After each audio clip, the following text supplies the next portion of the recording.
As it pertains to the sonographic evaluation of the gallbladder, today I'd like to discuss normal gallbladder anatomy, congenital variations in the gallbladder, emphasize gallbladder ultrasound evaluation technique, and then review basic gallbladder disease entities, including gallstone disease, porcelain gallbladder, acute cholecystitis, gallbladder polyps, adenomyomatosis, and the thickened gallbladder wall.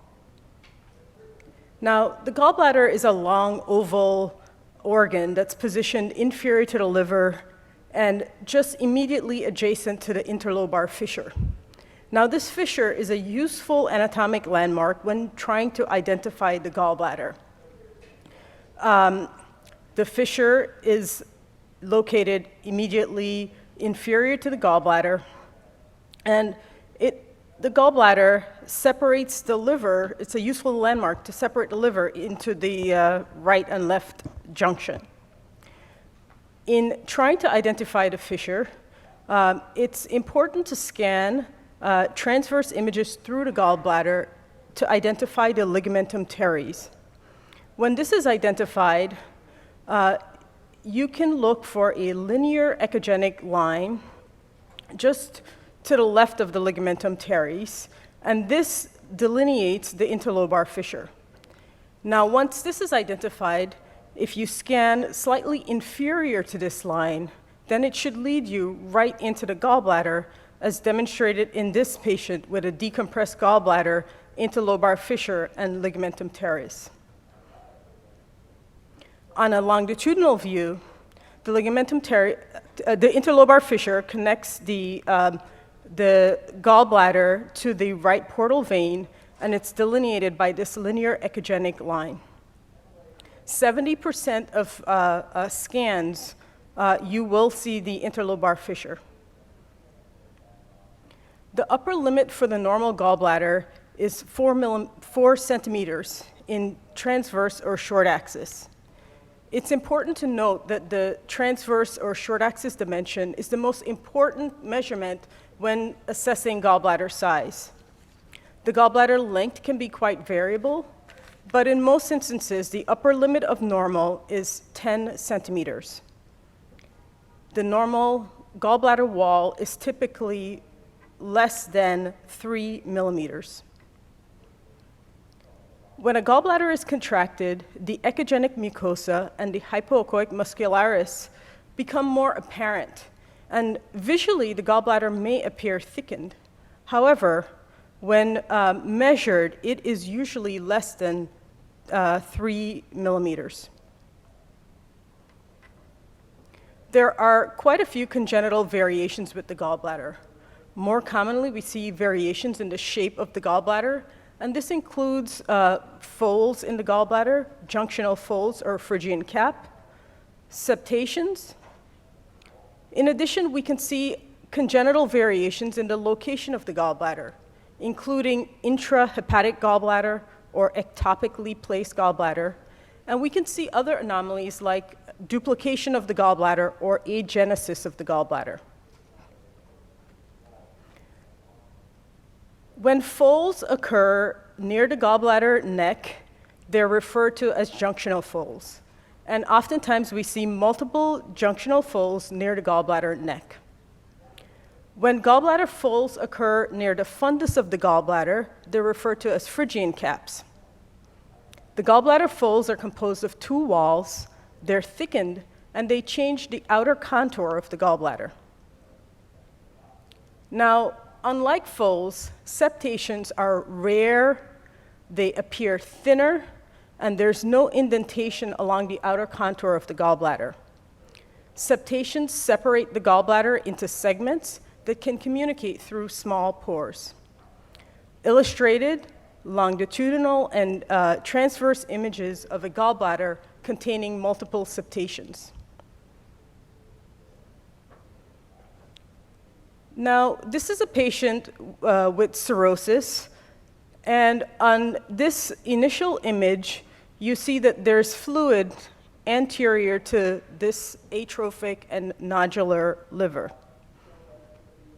At a first glance, you might think that this is ascites or maybe even a loculated fluid collection. But with a second look and on the cine image, it's apparent that this fluid structure is an abnormally located gallbladder with the gallbladder fundus and body positioned anteriorly and between the liver and the abdominal wall.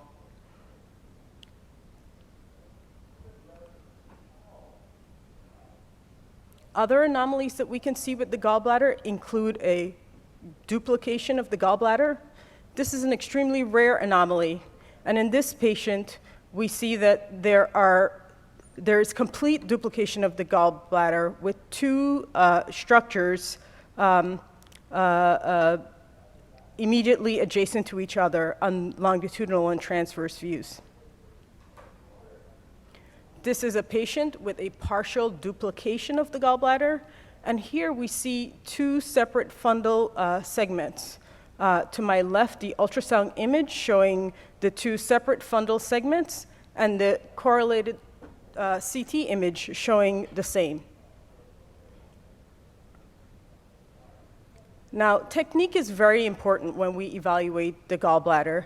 And in general, patients fast for 4 to 8 hours prior to the ultrasound examination. Fasting is important because it ensures adequate gallbladder distension and it minimizes bowel gas. Now, we know that with fasting, we will obtain a better examination, but the lack of fasting is not a contraindication or an absolute contraindication for us to perform an ultrasound. And oftentimes we can still get an adequate or a diagnostic exam in a fasting patient.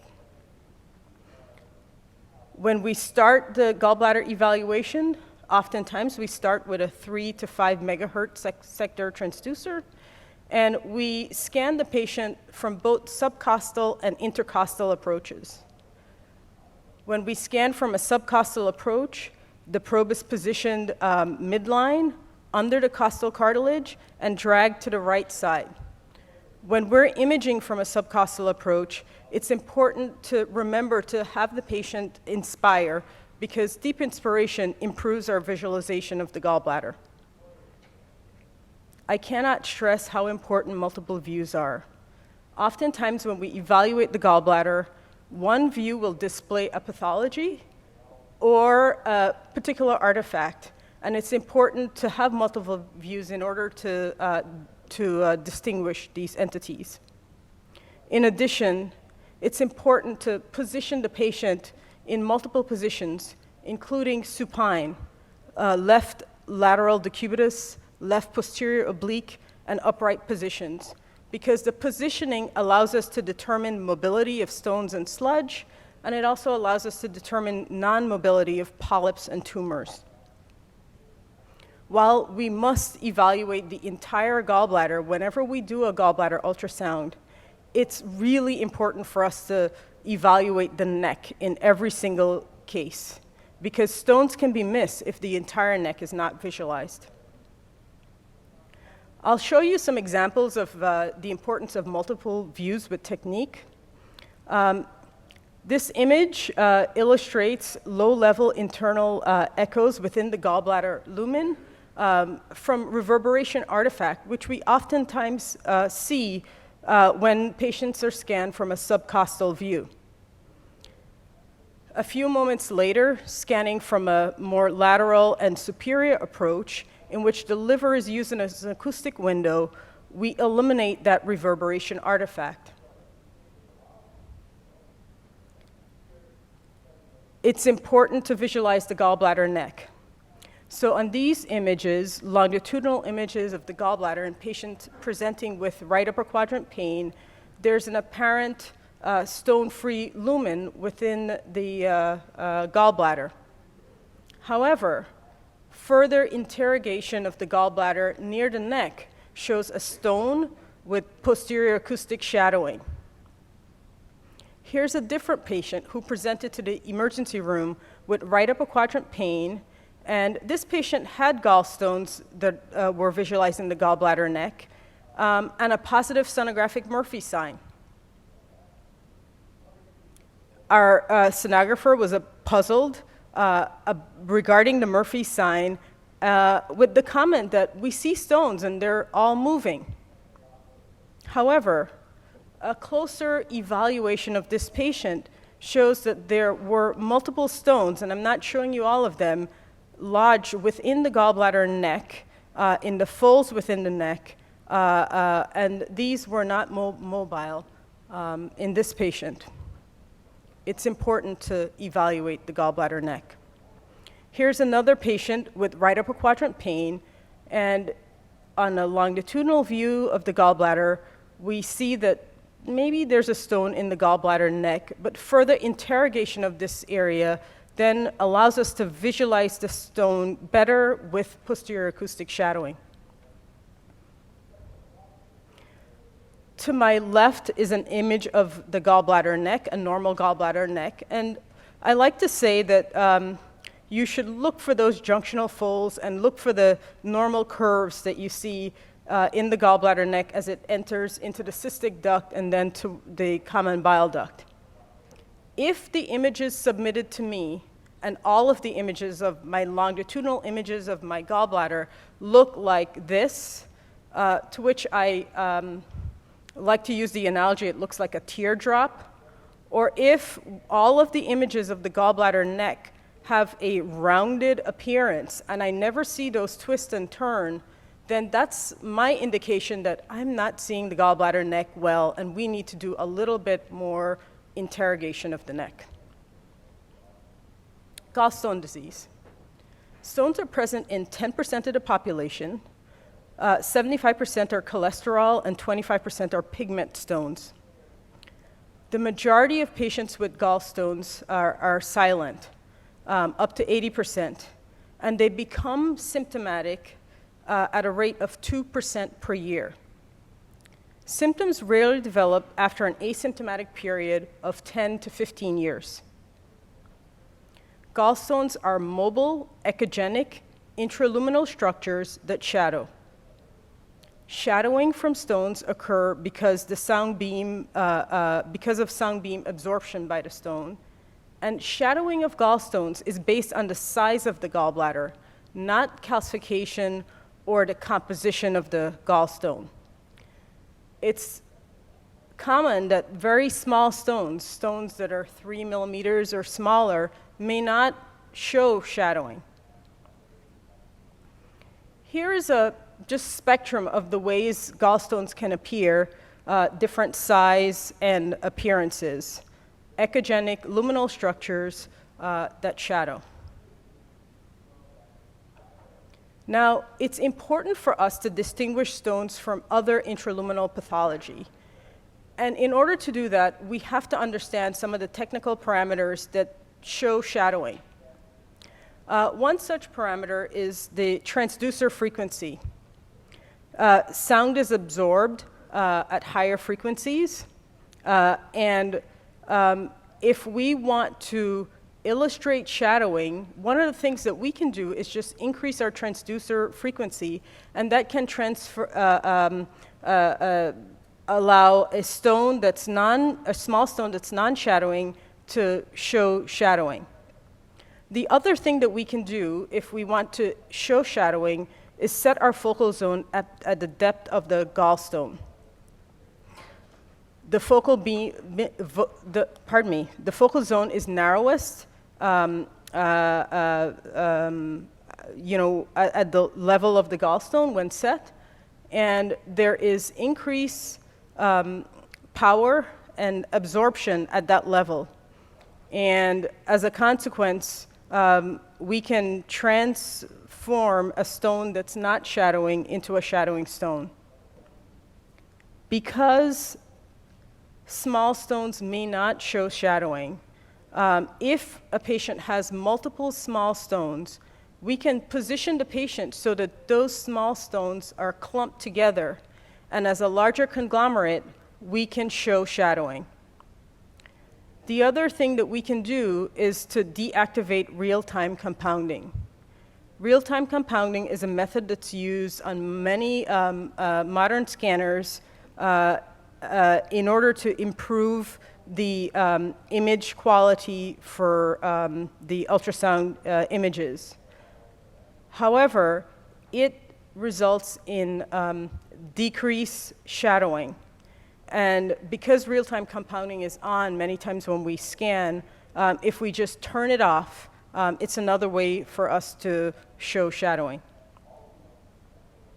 Here's a patient that was scanned in the supine position, and at a first glance, you might say that the lumen looks clear, or if you're looking a little carefully, you might see that there's a straight line in this gallbladder lumen indicating that there's stones, but notice that there's not any shadowing.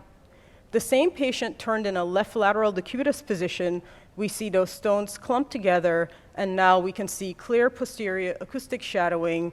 Without a doubt, we can say that this patient has multiple small gallstones. A different patient with luminal echogenic contents, the focal zone is intentionally set all the way down, not at the level of the gallbladder. When the focal zone is optimized, we can begin to see a little bit of a vague posterior acoustic shadowing indicating that this is a stone. Same patient scanned with a 6 megahertz transducer, luminal echogenic content. Maybe there's some vague posterior acoustic shadowing, not quite sure. Same patient using a 9 megahertz transducer, and here we can clearly see that there's posterior acoustic shadowing. Now, when the gallbladder is filled with stones, this is called the wall echo shadow complex, and it can be identified by looking for 3 arc-shaped lines followed by a shadow. The first line is echogenic, and it reflects the pericholecystic fat and the interface between the gallbladder wall and the liver. The second line is a hypoechoic layer, which reflects the gallbladder wall or the gallbladder lumen, depending on which literature you believe.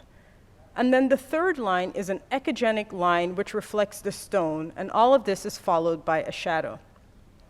Here are images, longitudinal and transverse images, of a patient with a gallbladder filled with stones, showing the wall echo shadow sign with the 3 arc-shaped lines. Here's a different patient with a gallbladder filled with stones, and we see the same thing. Arc-shaped echogenic line, hypoechoic arc, echogenic line followed by shadowing. But notice that on the images to my left, the lines are very clear and distinct, and the images to my right, it's a little less distinct. West sign can appear crisp or indistinct, but what you need to do is just look for the 3 arc-shaped lines followed by the shadow, and if you see this, then you can confidently diagnose that this is a gallbladder filled with stones. Now, there are important pitfalls for you to be aware of, or mimics of wall echo shadow sign, and important for us to distinguish. So this is the patient with the wall echo shadow sign. This is a patient with a porcelain gallbladder. And here you can see there's just a curvilinear echogenic wall followed by dense posterior acoustic shadowing that obscures the lumen and the back wall of the gallbladder. This is a porcelain gallbladder. I contrast this with this patient with emphysematous cholecystitis, in which we see bright reflectors with dirty posterior acoustic shadowing from air within the gallbladder wall. The other thing that we must be aware of or mindful of is that sometimes the gas-filled bowel can appear like this, but the way that we distinguish it is there are echoes in the center of the lumen, and on real-time imaging, it's easy to distinguish this because you can see peristalsis from the bowel.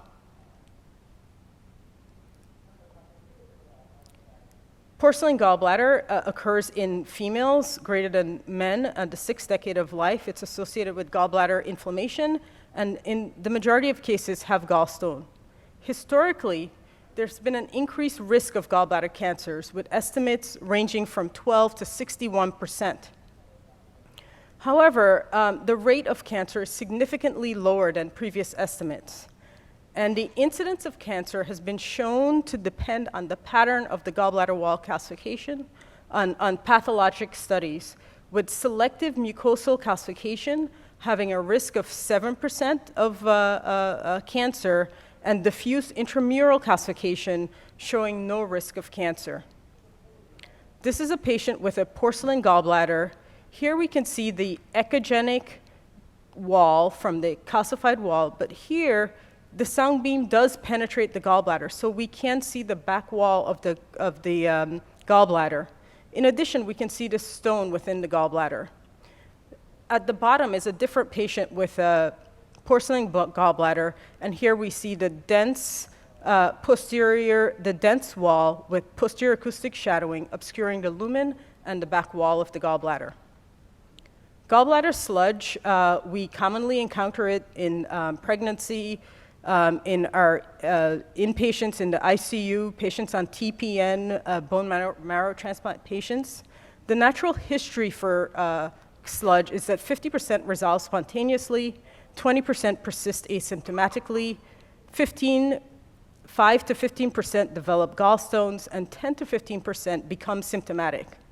Complications of sludge include stones, biliary colic, acalculous cholecystitis, and pancreatitis. On imaging, we see low to high level non-shadowing reflectors within the gallbladder. They're typically localized in the dependent portion and forms a bile sludge level, and some may form a mass-like aggregate called a sludge ball or tumefactive sludge. The lack of shadowing distinguishes sludge from gallstones, and mobility distinguishes sludge from polyps or tumors.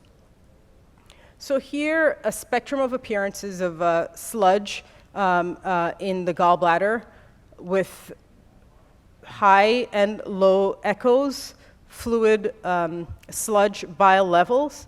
In this patient, the sludge has a similar echogenicity as the liver, and if this is the case and you can't use mobility to help distinguish motion, then it's important to use color Doppler to ensure that there's no underlying mass. This is a patient with tumefactive sludge that looks more mass-like. But again, you can move the patient to show mobility and use color Doppler to show that it's not a solid lesion. Acute cholecystitis is common.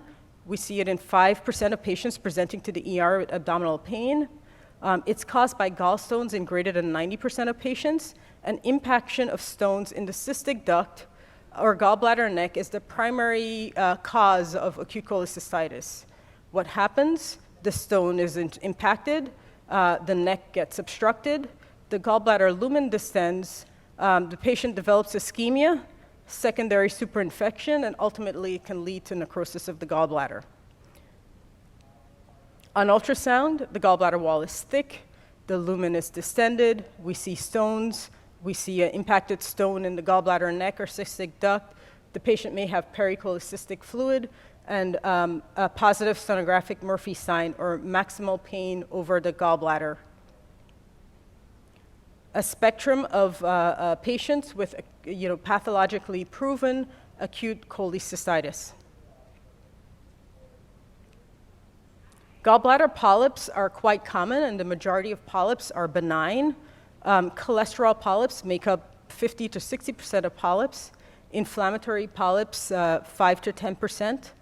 Adenomas, less than 5%.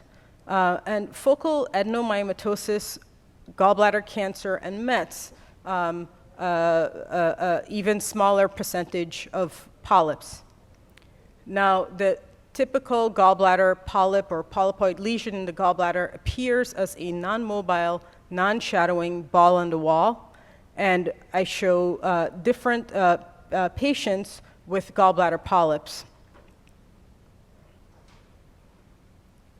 It's been well documented that the management of polyps, if it's less than or equal to 5 millimeters, we don't follow up. Between 5 and 10, we monitor to ensure stability, and over 10 centimeters, we recommend surgery.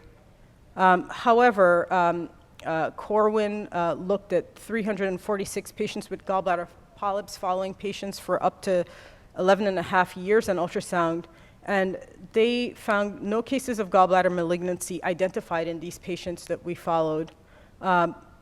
If the for polyps between 7 and 9 millimeters, there was one neoplastic polyp, and between greater than or equal to 10 millimeters, they found 2 neoplastic polyps. And the recommendations were that if you have a polyp that's less than 6 millimeters, no additional follow-up is required. Adenomyomatosis is a benign condition that's unrelated to gallstones. It's usually asymptomatic. On pathology, we have mucosal hyperplasia and thickening of the muscular layer of the gallbladder with mucosal herniation into the muscular layer called the Rokitansky-Aschoff sinuses. These sinuses frequently contain cholesterol polyps, which create the comet tail artifact that we classically see with adenomyomatosis. Patients can also present with diffuse wall thickening, focal or segmental annular thickening, a localized mass, and rarely we can see cystic or hypoplastic spaces in the gallbladder wall from the large Rokitansky-Aschoff sinuses. This is a typical patient with gallbladder adenomyomatosis with a comet tail artifact in the superficial wall of the gallbladder and no other abnormalities.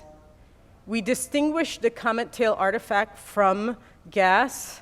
The comet tail has a V-shaped echogenic foci, and gas has dirty shadowing in a more linear configuration. This patient has adenomyomatosis with a focal mass, cystic space, and comet tail in the gallbladder fundus. This patient presented with a mass on CT in the gallbladder fundus. On ultrasound, we see a focal mass near the fundus, cystic spaces within the mass, comet tail, and twinkle artifact indicating prominent Rokitansky-Aschoff sinuses. Gallbladder wall thickening, the differential for gallbladder wall thickening. You can approach gallbladder wall thickening by thinking about the primary biliary causes, including conditions like acute cholecystitis, adenomyomatosis, gallbladder cancer, AIDS, cholangiopathy, and sclerosing cholangitis. And then the secondary or systemic causes, including congestive heart failure, portal hypertension, pancreatitis, low albumin or protein, acute hepatitis, cirrhosis, and lymphatic obstruction. This is a patient with HIV and lymphoma who presented with circumferential gallbladder wall thickening that was greater than 1 centimeter on CT and ultrasound, and this was done on the same day. The patient had normal albumin and protein. The patient did not have hepatitis. The ejection fraction was normal, and this was presumed gallbladder wall thickening from an AIDS cholangiopathy. Follow-up 1 year later, and that resolved. A different patient who presented with elevated lipase on the day of the ultrasound, gallbladder wall thickening on ultrasound. The same day, a HIDA scan was performed to exclude acalculous cholecystitis. The HIDA scan was negative, and this was presumed gallbladder wall thickening secondary to acute pancreatitis. This patient had CHF, gallbladder wall thickening, and abnormal pulsatile portal venous flow with transient reversal of flow in diastole. All right, thank you.